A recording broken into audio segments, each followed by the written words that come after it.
Hey folks, welcome back to Law Creations. I know I had showed a video on this particular halo display that I had made, and I just want to go over a few things about it and just talk about. I had finished it like 10 months ago, and it's always nice to take it and go back and look it over and see. It's nice to take your displays and look it over months later and see how you can accentuate it with weathering. And that's what I do a lot of times when I'm not motivated to start a whole new build, or I'm just not in the right headspace for it. A lot of times when I'm struggling or having a tough day in regards to a whole bunch of different things, I'll take a piece of mine, I'll come down here and I will start creating. I will take an old piece and I would just start weathering it and adding, trying to add more details and going for some realism. So with this particular halo display, that's what I went ahead and did.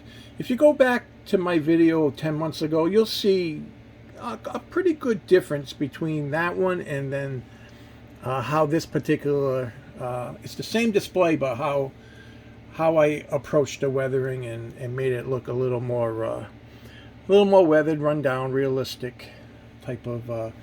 And I know I say it all the time, and I talk about it, but my absolutely favorite way of weathering is with watercolor pencils.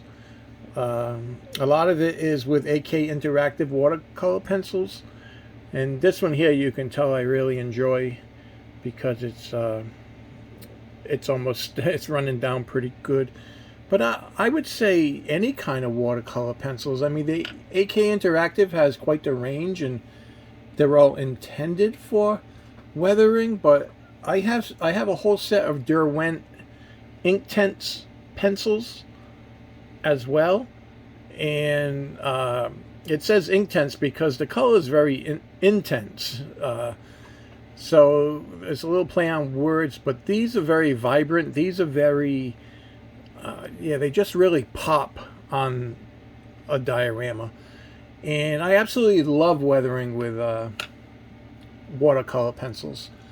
And that's this piece here. Originally, a lot of it originally was weathered with acrylics. And I don't go too crazy with acrylics because a lot of times when I mess up, I find it difficult to fix. When I do watercolor pencils, it's very forgiving. It's very, very easy to get the look you're looking for. It's so easy to blend, so on and so forth. And there's all types of ways people weather and do things, and there's really no one correct way. It's all comes down to personal preference, what you're accustomed to, and this is my medium that I really enjoy using. So, and I absolutely love the results. The thing is, you got to really hit it with a good spray matte finish, or if you want a gloss or whatever kind of finish you're looking for to seal it all in. And a lot of little displays like this, I did spray it, but a lot of them, they're not going to be handled. This guy is permanently intact. He can be all his articulation is there. The only thing that's in place intact is his right leg, and I put a little, sorry for shaking the table, I put a little pin and just secured him with some glue. And I was playing around last night with some photography, and this particular came in a big pack of it's like the big scrapbook books, but it came with all kind of different environments, and it was on clearance at I think it was either Michael's or Hobby Lobby, and I grabbed it, and there's a whole bunch of different pictures in that. But you can go in and see the different you can see the different variation in colors, and it's very subtle. It's very, if you're not really paying attention, you probably won't notice. Is it necessary to capture a good display? No, but For me, it's the huge part of just going back in and refining and just redoing a little bit is the therapeutic aspect. I do it for nothing more than just sitting and just settling my mind, settling, from a crazy day or whatever it may be. I do it for 100% the therapeutic aspect. And that's why I go in and I just start coloring. It's almost like folks that color and draw for the therapeutic value. I work on my displays. I'll go back in and add details that I probably really don't have to, but it's just the point of wanting to. So if you guys aren't really too familiar with how these AK interactive pencils work, or for that matter, obviously any kind of watercolor pencil, I have some Faber-Castell water pencils I picked up that work really nice. I mean, you could wet the tip and just go in, but I much prefer wetting the tip with a paintbrush as such. And I got some pretty much a little dirty water here, and I just go in and I don't know if you guys can see that, but I'll go in and I'll just take some streaking dirt and I'll just get a good amount on there. And the beautiful part of this is the watercolors, you can fix it if you don't like it, but I mean, hopefully you can see, the difference a little bit in the variation of color, and I just try to go layer upon layer and just add variations and things like that, just to give it a little unique color scheme. And like I say, I do it for the therapeutic value. Yeah, so this hobby has been a true blessing in my life.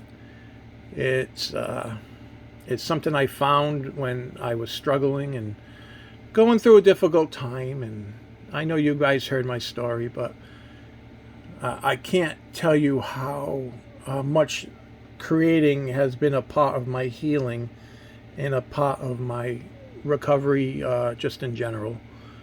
It's a healthy outlet, and it really helps me,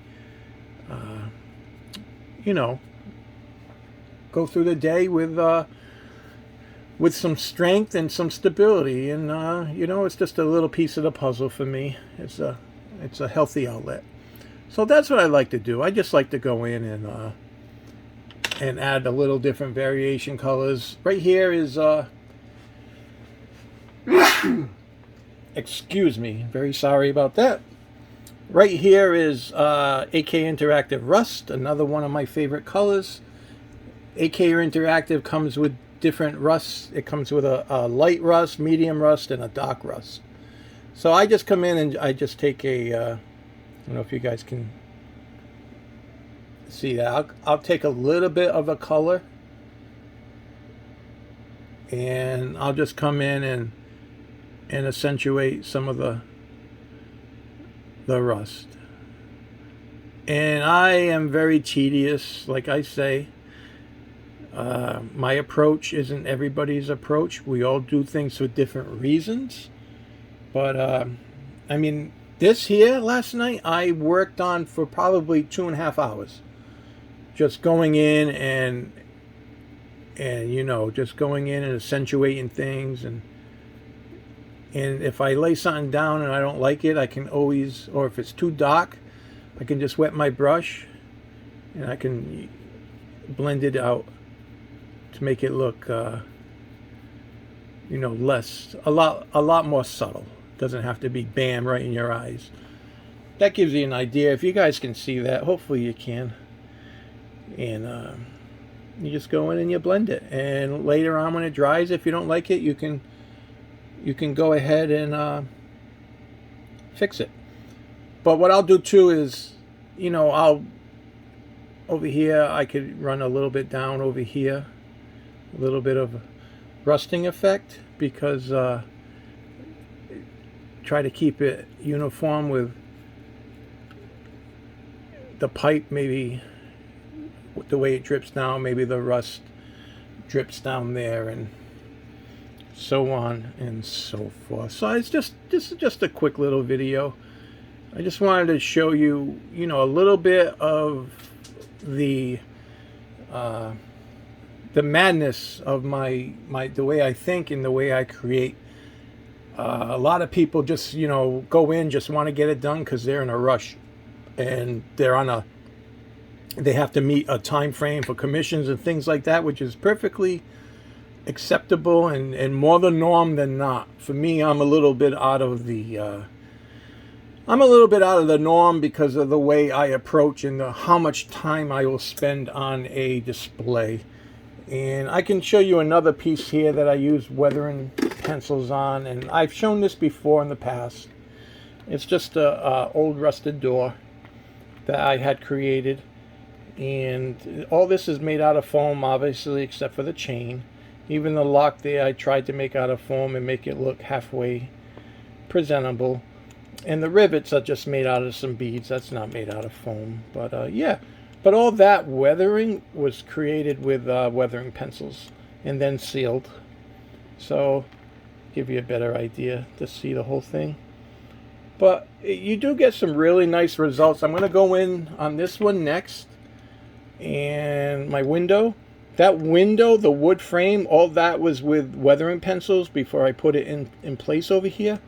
So I'm just going to go back through the brickwork and just revisit this and try to make it look a little more natural, a little bit more weathered, and add a little bit more color just to make it pop.